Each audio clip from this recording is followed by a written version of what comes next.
Bon, si comme Johan, votre frigo est en panne, pas de panique. Vous pouvez peut-être le réparer vous-même et vous verrez que c'est assez simple. Vous ne me croyez pas? Alors regardez ce qui suit. On y va.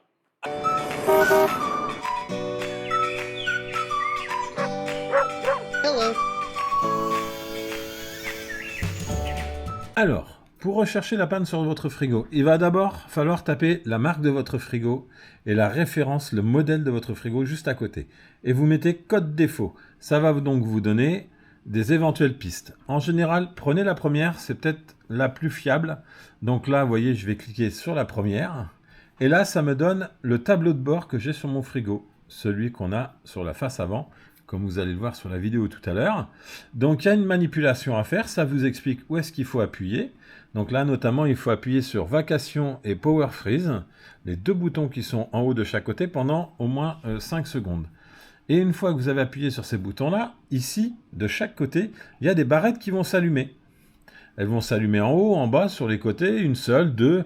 Là, nous avions la 4 qui était allumée et la 7. Donc quand vous avez ces barrettes qui sont allumées, ça correspond à des codes erreurs. Et vous descendez un petit peu en dessous, et vous avez tous les codes erreurs qui sont référencés. Donc là, on avait 4 et 7. Donc si on lit 4 et 7, 4 ça correspond à un problème au niveau du ventilateur du réfrigérateur, vérifier moteur, filerie et hélice.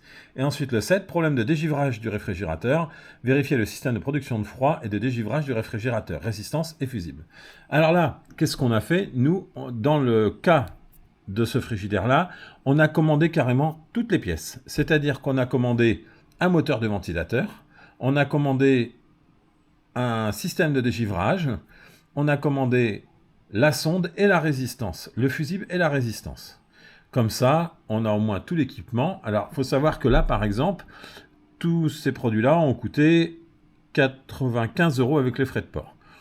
Autant se dire que ça vaut pas le coup de changer de frigo aussi. Vous tenez à votre frigo, autant le garder et prendre ce genre de produit. Donc la commande a été passée. Donc une fois que ça c'est fait, que vous avez trouvé vos pannes, vous tapez dans un moteur de recherche la marque de votre frigo, vous mettez pièces détachées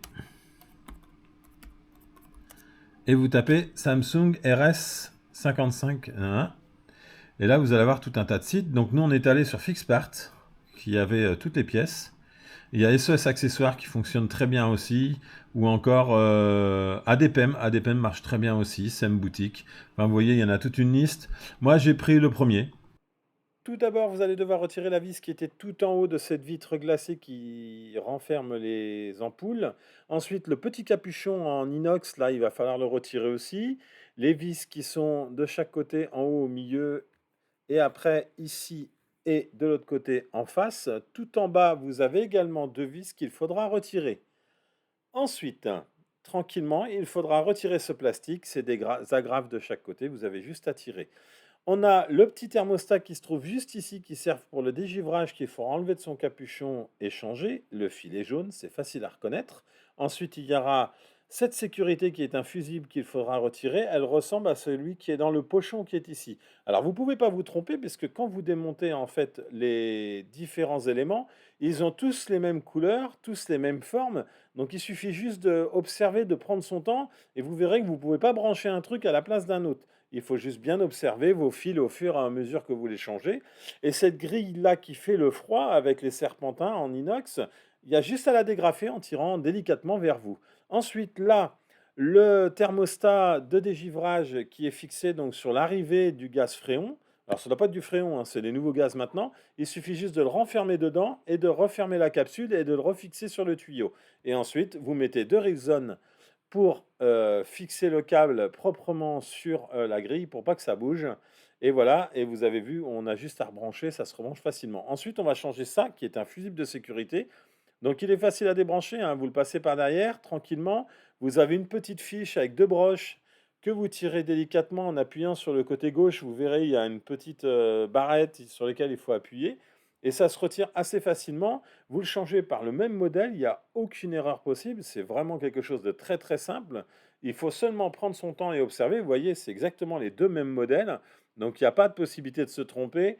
C'est vraiment des jeux de construction. C'est aussi simple que ce que vous faisiez quand vous étiez enfant, qu'il fallait remplacer A avec A, B avec B. Ensuite, il y a cette grille qu'il faut enlever qui se trouvait tout en bas de la grille en serpentin, là. Et cette grille, elle renferme le système de dégivrage. Donc le système de dégivrage, c'est un espèce de papier collant, vous voyez, c'est ça.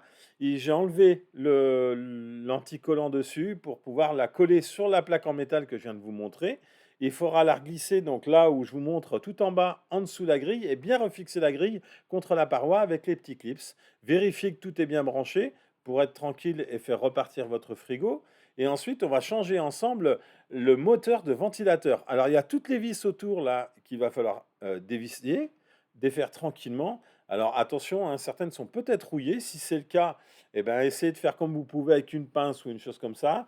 Là, j'ai été embêté pour la même chose. Ensuite, vous avez deux vis là, à l'intérieur à enlever pour pouvoir enlever ce bloc moteur.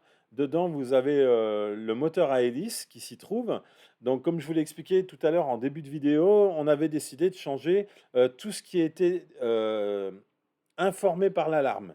Alors, à savoir, il y avait le fusible de dégivrage, il y avait le thermostat de dégivrage, il y avait le système de dégivrage et le moteur à hélice. Bon, ben, on a décidé de tout changer. Pour 95 € sur un frigo américain, ça vaut le coup. Ça sert à rien de changer de frigo, ce serait dommage quand même.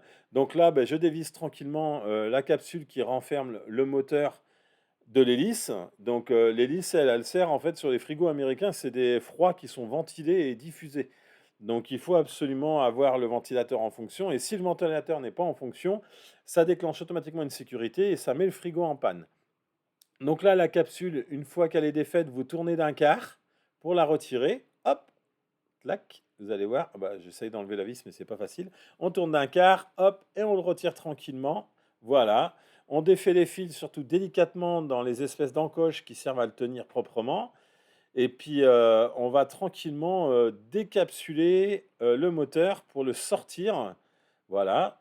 Donc là, le moteur est sorti. Voilà. Donc, vous inquiétez pas, l'hélice qui est dessus, elle n'est pas fixée sur la tige. Il faut vraiment juste tirer un petit coup sec et ça s'enlève assez facilement. Je vous la remontrerai, l'hélice, en fin de ces images. Là, vous allez voir, c'est hyper facile à mettre. C'est pas compliqué. Là, il suffit donc de reconnecter. Alors, si vous voyez que ça se connecte un petit peu mal, vous réessayez délicatement. Le but, c'est pas de forcer comme un bourrin, sinon vous pourriez tout abîmer. Donc là, voilà, je réussis à tout rebrancher. Donc je vais remettre proprement en faisant attention à mettre dans le bon sens. Là, je m'étais trompé. Donc il faut faire attention à bien remettre dans le bon sens. Voilà, et on referme le capot tranquillement pour enfermer le moteur dedans. Alors, ce boîtier-là, il sert à étanchéifier le moteur, à éviter que ça rouille. Donc, c'est vraiment important de bien le fermer correctement. Et après, ben, il suffit de le remonter sur le support en plastique qu'on a défait juste avant, en faisant le quart de tour, en repensant les câbles proprement dans les petites encoches, exactement comme elles étaient passées. Alors, si vous avez peur de ne pas faire comme avant, n'hésitez pas à prendre des photos, hein. C'est une petite astuce, mais ça permet de remettre bien comme c'était. Là, donc l'hélice, bah, je vous la montre, hein. Notre assistant Toby vous montre l'hélice tranquillement qu'il faudra remettre tout simplement dans la tige du ventilateur, du moteur qu'on a monté un instant tranquillement ensemble. Donc vous voyez, mine de rien, ce frigo, il n'est pas si compliqué que ça à réparer. Le vôtre chez vous, c'est peut-être le cas. Donc ça vaut pas le coup de se dire, bah tant pis, on change de frigo. Donc là, on passe au remontage. Ben, le remontage, c'est l'opération inverse du démontage, c'est-à-dire que vous reposez les panneaux tranquillement un par un, vous remettez les vis. Là, on remet le thermostat qui sert à mesurer la température dans le frigo. Et on n'hésite surtout pas à prendre des photos tout au début quand vous démontez. Après chaque étape de démontage, ça va vous aider à remonter après. Voilà. Bon, ben, je pense que le résultat, il est là. Hello.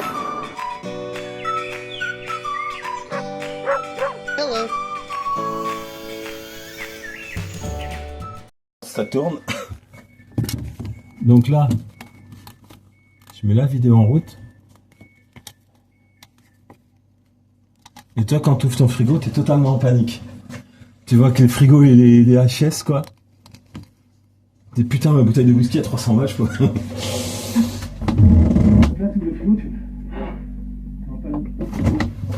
Putain, fais chier. Quand même pas de gros mots. On va rigoler après. Ça marche pas. Vas-y, recommence, on va faire plusieurs. Tu veux dire des gros mots dans la voiture. Tu sais ce que ça me rappelle?